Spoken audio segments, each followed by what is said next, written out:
Shalom Bible స్టడీకి ఆహ్వానం.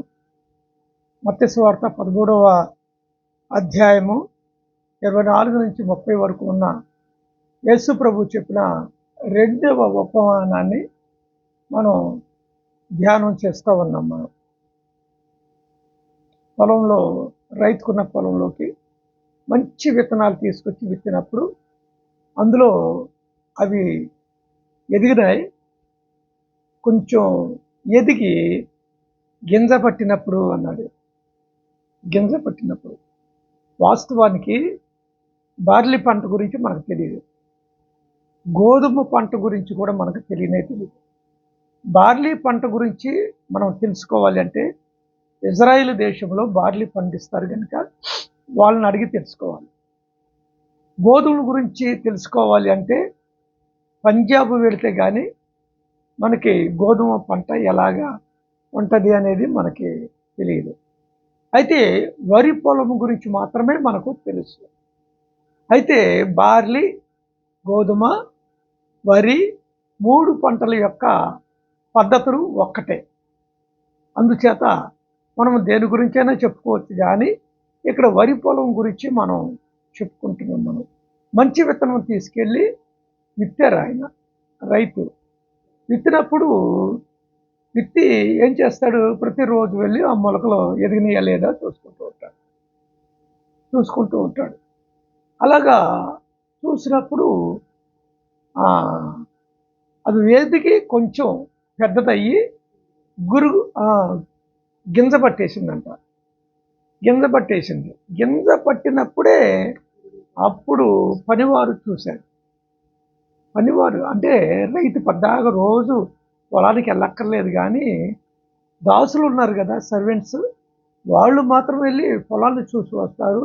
అయ్యా, పొలంలో గింజ పట్టినప్పుడు మేము పొలాన్ని తేరి చూస్తే మాకు గురుగులు కనపడ్డాయి అని చెప్తున్నారు. గురుగులు అంటే టేర్ అన్నమాట.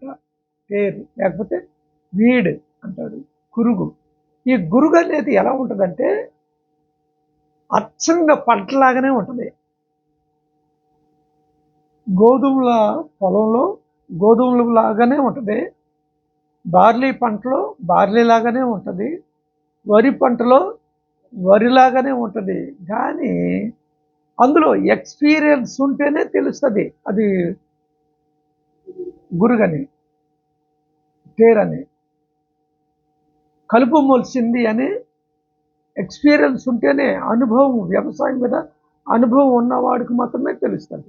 అందుకనే పనివారు వచ్చి, బానిసలు వచ్చి చెప్తున్నారు, అయ్యా మన పొలంలో ఈ గురుగులు వెత్తబడ్డాయి, కలుపు వచ్చిందయ్యా అన్నారు. ఇది ఎలా వచ్చిందో మాకు అర్థం కావట్లేదు, నువ్వు మంచి విత్తనమే కదా విత్తావు అన్నారు. అంటే ప్రభు చెప్పాడు, ఇది అపవాది చేసిన, శత్రువు చేసిన పని అన్నాడు. అంటే రైతుకి శత్రువు ఉన్నాడా? రైతుకి శత్రువు ఉన్నాడా అంటే ప్రతి ఒక్కడికి శత్రువు ఉంటాడు. ప్రతి మనిషికి శత్రువు అనేవాడు ఉంటాడు. మనం కొన్ని పురాణ గ్రంథాలు చదివితే అజాత శత్రువు అంటారు కొంతమందిని. అజాత శత్రువు అంటే శత్రువు లేనివాడు, అంటే వీడికి శత్రువు లేకపోవచ్చు కానీ వాడికి వీడు శత్రువు, మా నాన్నగారు కూడా శత్రువు లేనివాడు, కానీ మా నాన్నగారు అంటే శత్రుత్వం కలిగిన వాళ్ళు చాలామంది ఉంటారు, మనకు తెలియదు బయటికి. అందుకే రైతుకి పంట బాగా ఉందనుకోండి, శత్రువుకి కన్ను కుట్టుద్ది. పొలాల్లో ఎండ్రును పోసేస్తూ ఉంటారు ఒక్కోసారి, పొలాల్లో కాదు, చేపల చెరువుల్లో, రొయ్యల చెరువులు, చేపల చెరువుల్లో శత్రువు గిట్టని వాడు ఏం చేస్తాడంటే ఎండ్రును పోసేసినప్పుడు చేప చచ్చిపోద్ది, రొయ్యి చచ్చిపోద్ది, రైతుకి నష్టం కలుగుద్ది. 100 ఎకరాలు 1000 ఎకరాలు చేపల చెరువు ఒకేసారి నష్టపోతే లక్షల రూపాయలు, కోట్ల రూపాయలు నష్టం వచ్చేస్తుంది. వాడు అపవాది చేసిన, శత్రువు చేసిన పని. అందుకనే తర్వాత యజమాని వాడు ఏం చేయాలనుకుంటాడో అది తర్వాత విషయం. కనుక ప్రతి ఒక్కడు కూడా శత్రువు ఉంటాడు. ఇప్పుడు ఈ వ్యవసాయం చేసే ఆయన ఎవరో, ఉపమానంలో ఈ పొలం కలిగిన యజమాని ఎవరు అంటే దేవదేవుడు. ఎవరు? దేవదేవుడు. దేవుడికి వ్యవసాయం ఉంది, వ్యవసాయ క్షేత్రం ఉంది. ఎక్కడుంది? ఈ లోకమే ఆయనకి వ్యవసాయ క్షేత్రం. ప్రసంగంలో ఏమంటాడంటే, దేవుడు నరులను యథార్థవంతులనుగా సృష్టించెను గాని వారు వివిధ తంత్రములు కల్పించుకొని చెడిపోయిరి, పాడైపోయిరి అని చెప్పబడింది. మంచి వాళ్ళగానే చేశాడు దేవుడు మానవుడిని ఎలా చేశాడు అంటే, దేవుడు తన స్వరూపమందు తన పోలిక చొప్పున నరులను సృజించెను. నరులను సృజించెను. తన స్వరూపములో. మానవుడు దేవుని స్వరూపం. దేవుని స్వరూపం అంటే దేవుని లక్షణాలు, దేవుని బుద్ధులు, దేవుని జ్ఞానం ఉండాలి. కానీ నరులు పశుప్రాయులు అని కీర్తనకారుడు చెప్తాడు. బుద్ధిహీనులు, దేవుడు లేనివారు చెప్తున్నాడు. అంటే దేవుణ్ణి దేవుడిగా గుర్తించి ఆయనను ఆరాధించాలి. అయితే నేడు లోకంలో దెయ్యాలను ఆరాధించే వాళ్ళు ఉన్నారు, కల్పితమైన భగవంతులను ఆరాధించే వాళ్ళు ఉన్నారు. కోట్ల కొలది దెయ్యాలను, దేవీ దేవతలను ఏర్పరచుకొని గ్రంథాలు రాసుకొని, అవి ఎప్పుడు రాశారు? క్రీస్తు 700 నుంచి 1200 సంవత్సరాల మధ్య కాలంలో రాయబడ్డాయి. పురాతనమైన గ్రంథాలేం కాదు అది. సాంస్క్రిట్ ఎప్పుడు వచ్చింది ఇండియాలోకి? క్రీస్తు 500 సంవత్సరంలో వచ్చింది. అయితే 700 సంవత్సరం నుంచి 1200 సంవత్సరాల మధ్య కాలంలో సాంస్క్రిట్ గ్రంథాలు రాయబడ్డాయి. వాళ్ళు ఏమంటారు? సనాతనం అంటారు. సనాతనం కానే కాదు అది, మోడర్న్, ఆధునికమైన మతాలు, కల్పితాలు అవన్నీ కల్పించి రాసినాయి. అందుకనే వివిధ తంత్రములు కల్పించుకొని చెడిపోయారు అని బైబిల్ చెప్తా ఉందన్నమాట. అందుచేత ఎవడు అసలు మానవుడే కల్పించుకున్నాడా దేవుళ్ళను, దేవతలను? లేకపోతే శైతానుడు, అపవాది అన్నాడు. ఇక్కడ శత్రువు అన్నాడు. దేవునికి శత్రువు ఒకడున్నాడు, అపవాది. ఆ అపవాది దేవుని యొక్క ప్రణాళికను పాడు చేయాలి, దేవుని సృష్టిని పాడు చేయాలి అన్న ఉద్దేశంతో వాడు ఏం చేశాడంటే, మనుష్యుల మధ్యకు వచ్చేసి మనుషులు విభిన్నమైన సిద్ధాంతాలు, మతాలు, కులాలు ఇవన్నీ కూడా పెట్టేసేసి మానవ జాతిని సర్వనాశనము చేశాడు. అందుకనే దేవుడు అంటే ఎవరు, దైవ లక్షణాలు ఎలా ఉంటాయో నేటి మనుషులకి అసలు అర్థం కానే కావట్లేదు. ఎలాగైనా సరే దేవుని యొక్క ప్రణాళికను పాడు చేయాలి. అది అపవాది యొక్క, శత్రువు యొక్క పని. శత్రువు ఎలా ఏర్పడ్డాడు? దేవునికి శత్రువు ఎలాగ ఏర్పడ్డాడు అంటే లూసిఫర్ దగ్గరికి వెళ్ళాలి మనం. అపవాది దగ్గర పరలోకంలో నుంచి వాడు త్రోయబడ్డాడు. ఎందుకు త్రోయబడ్డాడు అనేది కూడా పెద్ద సబ్జెక్టు. వాడు పరలోకం నుంచి పంపివేయబడిన తర్వాత దేవుని యొక్క ప్రణాళికను పాడు చేయాలని వాడు పగబట్టాడు.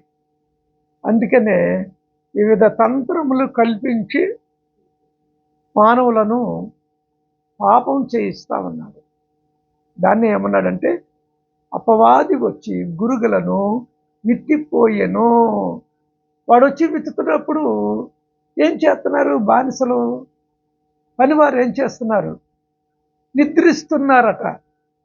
నిద్రిస్తున్నారంటే తమ ఇండ్లకు వెళ్ళిపోయి నిద్రిస్తూ వ్యవసాయ క్షేత్రాన్ని పట్టించుకోకుండా వదిలేసి వెళ్ళిపోతున్నారు. అప్పుడు పశువులు వచ్చి తొక్కేయచ్చు, మేసేయచ్చు, ఇది కూడా జరగవచ్చు. అయితే పశువులు మేసేయటం, తొక్కేయటం గురించి దేవుడు చెప్పలేదు, కానీ చుట్టూ కంచె ఉందా?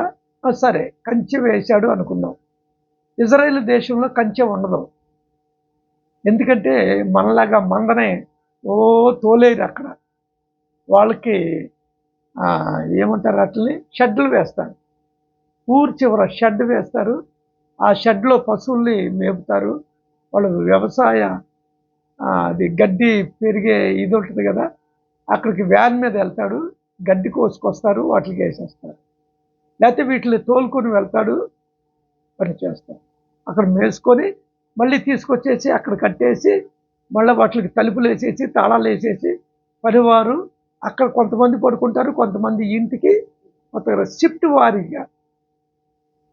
వారీగా పగల వీళ్ళు, రాత్రి వాళ్ళు, మళ్ళీ రాత్రి వాళ్ళు, పగల వీళ్ళు, అలాగ షిఫ్ట్ చేస్తూ ఉంటారు. మన ఇండియా లాగా వ్యవసాయం ఉండదు అక్కడ.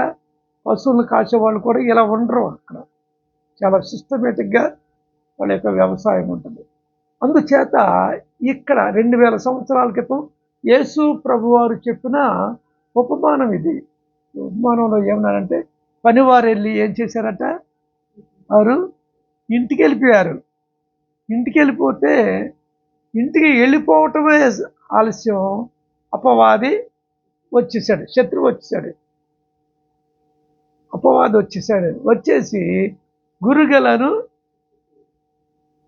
ఇసిరేసాడు. అంతే, అలా ఇసిరేసాడు పొలంలోకి. అంటే పనివాడు ఇంటికి వెళ్ళకూడదు, వ్యవసాయ క్షేత్రంలోనే ఉండాలి, కనిపెడుతూ ఉండాలి. ఇక్కడ పనివాడు అంటే ఎవరు? సేవకుడు. సేవకుడు అంటే ఈవేళ పాస్టర్స్ అంటే వ్యవసాయంలో నైపుణ్యత కలిగిన పాస్టర్సే ఉన్నారా? స్వార్థంతో పనిచేస్తున్నారా? డబ్బుల కోసం పనిచేస్తున్నారా? తమ బతుకు తెరువు కోసమే పనిచేస్తున్నారా? లేకపోతే దేవుని యొక్క రాజ్య వ్యాప్తి కోసం శ్రమ అయినా, బాధ అయినా, కష్టమైనా పడి దేవుని యొక్క వ్యవసాయాన్ని పెంచుతున్నారా? అభివృద్ధి పరుస్తున్నారా?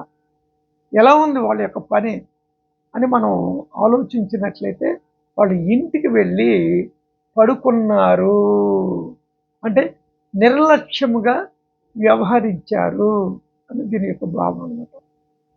నిర్లక్ష్యం అంటే దేవుని సేవకుడికి నిర్లక్ష్యం ఉండకూడదు, కనిపెడుతూ ఉండాలి. వాడు ఎక్కడెక్కడికో తిరిగి రావటం కాదు, కానీ సంఘాన్ని కనిపెట్టుకుంటూ ప్రార్థన చేసుకుంటూ ఎవడు దేవుని మార్గం నుంచి తొలగిపోతున్నాడు, ఎవడు సరైన ఆత్మీయ స్థితిలో ఎదగట్లేదు అన్నది పరిశీలన చేస్తూ ఉండాలి. పరిశీలన చేయకపోతే లాభం లేదు. నేటి సేవకులు అందరూ డబ్బుల కోసం తిరుగుతున్నాడు. వాడికి మంచి బట్టలు, మంచి ఇల్లు, మంచి వసతులు, పిల్లలకి మంచి చదువులు, డబ్బు సంపాదన, వెండి బంగారాలు, వీటి మీదే మనసు ఉండిపోయింది, కానీ దేవుని యొక్క రాజ్యం మీద లేదు. దేవుని యొక్క వ్యవసాయ క్షేత్రమైన సంఘం మీద వాడికి మనస్సు లేదు. అందుకనే సంఘంలో పాస్టర్కి బైబిల్ గుర్చిన సరి అయిన అవగాహన లేదు. రెండవది, సంఘ విశ్వాసులు కూడా బైబిల్ని నేర్పించట్లేదు వాళ్ళు. అందుకనే బైబిల్ని నేర్పించాలి. బైబిల్ అంటే ఏంటో ముందు అర్థం తెలియాలి, నిర్వచనం తెలియాలి. బైబిల్ గురించి పూర్తిగా మొత్తం ఈ వేదాంత విద్యను బాగా క్షుణ్ణంగా చదివి అర్థం చేసుకొని వాడు ఆత్మీయంగా పెరగాలి, సంఘాన్ని కూడా ఆత్మీయంగా పెంచాలి. అలా కాకుండా వాడు నిద్రపోతూ ఉంటే, సేవకుడు నిద్రపోతూ ఉంటే తప్పనిసరిగా అపవాది వచ్చి సంఘంలో ప్రవేశించి సంఘాన్ని గలిబిలి చేసి సంఘాన్ని పాడు చేసేస్తాడు. పాడు చేస్తారు. నేటి సంఘాలు చాలా వరకు ఇలా పాడైపోయినాయి. ఇన్ని లక్షల సంఘాలు ఏర్పడటానికి కారణం ఏంటంటే ఇదే, గురుగులు విత్తి పోవడమే. ఆడే పాస్టరా, నేను పాస్టర్ని కదా, నేను పని చేయలేనా, నేనెందుకు చేయకూడదు, దేవుడు నన్ను పిలిచాడు ఏంటి, నన్ను సేవ చేయమంటున్నాడు అని చెప్పి రోడ్లంట తిరిగే వాళ్ళు చాలామంది పాస్టర్స్ ఉన్నారు. అందుకనే మీ వల్లనే కదా దేవుని నామమునకు అవమానము కలుగుతున్నది, అపకీర్తి కలుగుతుంది. అందుకని క్రైస్తవులు అంటే అన్యులు ముఖం మీద ఉమ్మేస్తున్నారు ఇవాళ. సరి అయిన సక్రమమైన మంచి పద్ధతులు లేకపోవడాన్ని బట్టి క్రైస్తవుల మీద దేవుణ్ణి కూడా, యేసు ప్రభువును కూడా ఎగతాళి చేస్తున్నారు. లైఫ్ స్టైల్, యేసు ప్రభు యొక్క లైఫ్ స్టైల్ ఛాలెంజ్ ఎవరి మీద అయినా సరే, ఏ భగవంతుడి మీద అయినా సరే ఛాలెంజ్ అనమాట. యేసు ప్రభు క్యారెక్టర్ అంత గొప్పదే, ఆయన చెప్పిన ఉపదేశాలు చాలా గొప్పవి. కనుక వాటిని చక్కగా సంఘంలో బోధించినప్పుడు సంఘం ఆత్మీయంగా ఎదుగుతుంది. అయితే ఇక్కడ గురుగులు కనబడ్డాయట. సేవకులు వచ్చి మాట్లాడుతున్నారు, అయ్యా గురుగులు కనబడ్డాయి, మాకు కలుపు కనపడింది, పెరికేయమంటావా అని అడుగుతున్నారు. పెరికేయమంటావా అన్నప్పుడు వద్దు, ఇప్పుడు పెరగొద్దు అన్నాడు. అసలు పెరిగేసే పని ఎవరిదే? కలుపు తీసే పని ఎవరిదే? కలుపు తీసే పని ఎవరిదే? దాసులదా, దేవుడిదా, యజమానిదా? యజమాని నియమించాలి కలుపు తీయమని. అయితే కలుపు తీసే పని దాసులది కాదు, దేవుడిదే. కలుపు అంటే సరైన ఆత్మీయ స్థితిలో ఎదగని వాడు అని అర్థం. అయ్యా వాళ్ళని చంపేయమంటావా అంటే, చంపొద్దు, వాళ్ళని వీళ్ళని కూడా ఎదగనివ్వండి. ఒకేసారి కోతకాలం పెడతా నేను. ఇప్పుడు కోతకాలం ఒకేసారి కోత పెడితే గురుగులను ఎలా సపరేట్ చేస్తావు నువ్వు అండి? ఎలా ఎలా సపరేట్ చేస్తావు చెప్పు? ముందే కలుపు తీసేయాలి. కలిపి ఎదిగితే గురుగులను వేరు చేయడం అసాధ్యం. కలిపి కోసేసాడు అనుకోండి, కోతకాలంలో మొత్తం వచ్చేద్ది. ముందు ముందు గురుగులను ఎట్ట కోస్తావు? కాదు, నువ్వు వరిని వదిలేసి గురుగుల్ని ఎలాగా కోస్తావు? మొత్తం ఎదిగేసేసి మొత్తం వాలిపోద్ది. మొత్తం వాలిపోయినప్పుడు, పండిపోయి వాలిపోయినప్పుడు అసలు ఎక్కడ గురుగు ఉందో, ఎక్కడ విత్తనం ఉందో మనకు తెలియదు. అందుకని ముందే గురుగురు లాగేయాలి, కలుపులోనే లాగేయాలి. అయితే ఇక్కడ దేవుడు అంటున్నాడు, కలుపును, ఇది వ్యవసాయ క్షేత్రం కాదు అసలు, ఒక విధంగా చెప్పాలంటే. అందుకని దేవుడు అన్నాడు, అంతా కలిసి ఎదగనివ్వండి అన్నాడు. అంటే మానవులందరూ ఒకేసారి ఎదగాలి. పనికి మాలిన వాళ్ళని, రోత జీవితాన్ని జీవించే వాళ్ళు, దేవునికి వ్యతిరేకులైన వారిని చంపేయడం అనేది దేవుని యొక్క ఉద్దేశం కాదు. అలా చంపేయాలనుకుంటే కరోనాలో దేవుని సేవకులు చాలామంది చచ్చిపోయారు. దేవుని ఆరాధించే వాళ్ళు చచ్చిపోయారు, దేవుని ఎరుగని అన్యులు కూడా చచ్చిపోయారు. వాళ్ళు కూడా వీళ్ళు కూడా చచ్చిపోయారు. అలాగే ప్లేగ్స్ వచ్చినప్పుడు, ప్లేగ్స్ అంటే తెగులు, వైరస్లు, రకరకాల వైరస్లు వచ్చినప్పుడు వాళ్ళు చచ్చిపోతారు, వీళ్ళు చచ్చిపోతారు. అందుకనే అలా చచ్చిపోవటం అనేది సహజం. దేవుడు ఏమంటున్నాడంటే ఒకేసారి కోత పెడతా అన్నాడు. కోత పెడతా. అప్పుడు నేనేం చేస్తానంటే గురుగుల్ని వేరుగా చేస్తా అన్నాడు. ఇది మానవుడికి అసాధ్యం. గురుగుల్ని వేరు చేయటం అనేది మానవుడికి అసాధ్యం, కానీ దేవునికి సాధ్యం. దేవునికి సాధ్యం. ఆటోమేటిక్గా సపరేట్ అయిపోద్దట. ప్రభు యొక్క రాకడ దినాల్లో ఆటోమేటిక్గా సపరేట్ అయిపోద్ది. ఎడమ ప్రక్కకి ఒక వర్గం వచ్చేస్తుందట ధవళ సింహాసనానికి, కుడివైపుకి ఒక వర్గం వచ్చేస్తుందట మరి ఒక వర్గం. ఎడమ వైపు ఉన్న వర్గాన్ని చూసి అంటాడు దేవుడు, నా తండ్రి చేత శపింపబడిన వారులారా. నా తండ్రి చేత అంటే దేవుని చేత శపించబడిన వారులారా. దేవుడు శపించాడా? వాళ్ళంతటి వాళ్ళుగా శాపగ్రస్తులు అయిపోయారా? ఎందుకు శాపగ్రస్తులు అయిపోయారు వాళ్ళు అంటే వివిధ తంత్రములు కల్పించుకున్నారు కనుక శాపగ్రస్తులు అయిపోయారు. ప్రభలు పట్టుకొని ఈ నెలలో ఊరేగింపులు జరుగుతూ ఉన్నాయి. చాలా పండుగలు వస్తాయి ఈ నెలలో. విగ్రహాలను పట్టుకొని ఊరేగుతూ ఉంటారు. అదే వాళ్ళు చేసే పని. దేవుని ఎరిగియు, దేవుని గుణ లక్షణాలు ఏంటో మహిమపరచాలి. కొరింథీ పత్రికలో అంటారు, దేవుని ఎరిగియు దేవుని మహిమపరచకుండా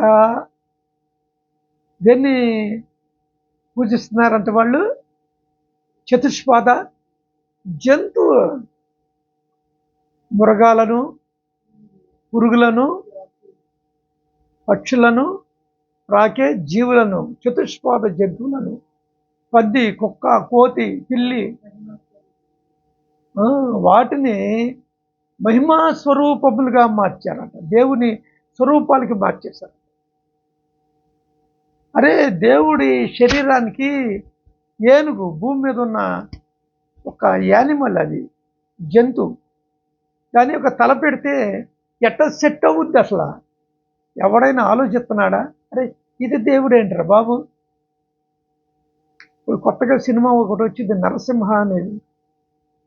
నరసింహ శరీరం అంతేమో మానవ శరీరం, తల మాత్రం సింహం తల, చేతులు రెండు సింహం యొక్క చేతులు. అందుకని గోళ్ళతో దాని పంజాతో చీల్చేసి చంపేస్తున్నాడంట శత్రువుని. అరే దేవుడు అలాగా అవతారాలు ఎత్తుతాడా? మామూలుగా చంపాలని చంపేయలేడా? చంపేయగలడు. కానీ ఇక్కడ చెప్తున్నాడు, బైబిల్లో ఉన్న వ్యాఖ్యానం వేరు. గురుగుల్ని గోధుమలు కూడా ఎదగనివ్వండి, నేను సపరేట్ చేస్తాను అట్లనే అంటున్నాడు. పనివారు ఎవరు సపరేట్ చేయలేరు, కానీ దేవుడు సపరేట్ చేస్తాడు. నా తండ్రి చేత శాపగ్రస్తులైన వారులారా, మీరు శపించబడిన వారు కనుక మీరు అందరూ ఎక్కడికి వెళ్ళిపోవాలి? నరకానికి, బండి అగ్నిగుండంలోకి వెళ్ళిపోండి. అంటే దేవుణ్ణి తెలుసుకోకపోతే నరకంలో వేసేస్తాడు ఆయన అంటే వేస్తాడంతే. అందుకనే అవకాశం ఇస్తున్నాడు నీకు. గ్రంథాలు చదవండి. కొత్త నిబంధన అని ఉంటుంది బైబిల్లో, సెకండ్ పార్ట్. ఆ సెకండ్ పార్ట్ చదివితే మీకు యేసు ప్రభు యొక్క క్యారెక్టర్ అర్థం అవుతుంది. ఫస్ట్ పార్ట్ ఓల్డ్ టెస్ట్మెంట్ అంటారు, పాత నిబంధన, బెరీత్. అది చదివితే మీకు అర్థం కాదు. అది యూదుల యొక్క మత గ్రంథం. అందుకనే బైబిల్ని, యేసు ప్రభుని అన్యులు అర్థం చేసుకోలేకపోతున్నారు. రెండవదిగా, కుడివైపున ఉన్న వారిని చూసి నా తండ్రి చేత ఆశీర్వదించబడిన వారులారా, లోకము పుట్టినది మొదలు మీ కొరకు ఏర్పరచబడిన రాజ్యమును మీరు స్వతంత్రించుకొనుడి. దీన్ని పరలోక రాజ్యం, దీన్ని స్వర్గం అన్నారు. స్వర్గం అంటే విలాసవంతమైన జీవితం అని కాదు. చాలామంది కూడా దాని అర్థం వస్తుంది. అందుకనే క్రైస్తవ వేదాంతంలో ఏమంటారంటే పరలోకము, పర అంటే పర, లోకము, పర అంటే వేరొక, హెవెన్ అన్నాడు ఇంగ్లీష్లో, హెవెన్. అది తెలుగులో పరలోకము, వేరొక లోకము. అది దేవుని యొక్క లోకం. దేవుడు, దేవదూతలు, ప్రవక్తలు, దైవజనులు, భక్తులు, వీళ్ళందరూ ఉండే స్థలం. అక్కడ అపవిత్రమైనది ఏది ఉండదు, శరీర సంబంధమైనది ఏది కూడా అక్కడ ఉండదు. అంత ఆత్మ సంబంధమైనవి అక్కడ ఉంటాయి. అందుకనే ఈ ఆత్మ సంబంధమైన జీవితాన్ని మానవుడు కలిగి ఉండకుండా పాడు చేయాలన్నది సైతానుడి యొక్క ప్లాన్ కనుక సైతానుడు ఏం చేస్తాడంటే మానవుని యొక్క ఆలోచనలు పాడు చేస్తాడు. అందుకని ఒక అబద్ధం అంట 1000 సార్లు చెప్పబడితే అదే నిజమని ప్రజలు నమ్ముతారు గనక పదే పదే పదే పదే పదే పదే సువార్తను ప్రకటించాలి అని బైబిల్ చెప్తా ఉన్నాం. మనం అబద్ధం అసలు మనుషుల యొక్క ఆలోచనలోకి రాకూడదు, సత్యమే రావాలి. సత్యం అంటే ఏంటి? యేసు ప్రభువే సత్యం. అది కనుక ప్రభు అంటున్నాడు, కోతకాలం వరకు రెంటిని ఎదగనీయుడు. ఈ కోతకాలం ముందు గురుగులు ముందుగా కూర్చి వాటిని కాల్చివేయుటకు కట్టలు కట్టి గోధుమలను నా కొట్టులో చేర్చి పెట్టుడని కోతకాండ్రతో చెబుతున్నాను. కోతకాండ్ర ఎవరు? కోత కోసేది ఎవరు? దేవదూతలు. దేవదూతలకు తెలుసు అమ్మా, కోతకాండ్రు దేవదూతలు. దేవదూతలకు తెలుసు ఎవరు పరిశుద్ధులు, ఎవరు దుర్మార్గులు. అపవాది అంటే సాతానుడు, శత్రువు అంటే సాతానుడు. అందుకనే నీతిమంతులందరినీ నా కొట్టులోకి, కొట్టు అంటే పరలోకం, కొట్లోకి చేర్చండి అంటే పరలోకం చేర్చండి. దుర్మార్గులందరినీ, గురుగులన్నీ కూడా, అపవిత్రులందరినీ కూడా, దేవుని ఎరగని వారిని అందరిని కూడా మీరు ముందుగా కూర్చి ఏం చేయమన్నాడు? కాల్చేయండి. కాల్చేయండి అంటే అగ్ని ఆరదు, పురుగు సావదు, యుగ యుగాలు బాధింపబడే నిత్య అగ్నిలోకి వారిని పంపించేయండి అని ప్రభు అయిన యేసుక్రీస్తు వారు దేవదూతలకి ఆజ్ఞాపిస్తాడట. ఆ విధంగా కలుపు తీసేది, కలుపును వేరు చేసేది దేవదూతలు, మాస్టర్లు కాదు. కానీ గురుగులు పడకుండగా, గురుగులు ఎదగకుండగా చూడవలసింది సేవకులు, పాస్టర్స్. అందుకనే పాస్టరు ఆత్మీయుడై ఉండాలి, ఆత్మ సంబంధమైన వ్యక్తి ఉండాలి, ప్రార్థనాపరుడై ఉండాలి, లేఖన భాగాలను అర్థం చేసుకోగలిగిన వాడై ఉండాలి. అలా ఉన్నప్పుడు మాత్రమే దేవుని యొక్క పరిచర్య ముందుకి సాగి వెళ్ళగలదు అని తెలియజేస్తూ ఈ నా మాటలు ముగిస్తున్నాను. షాలోమ్.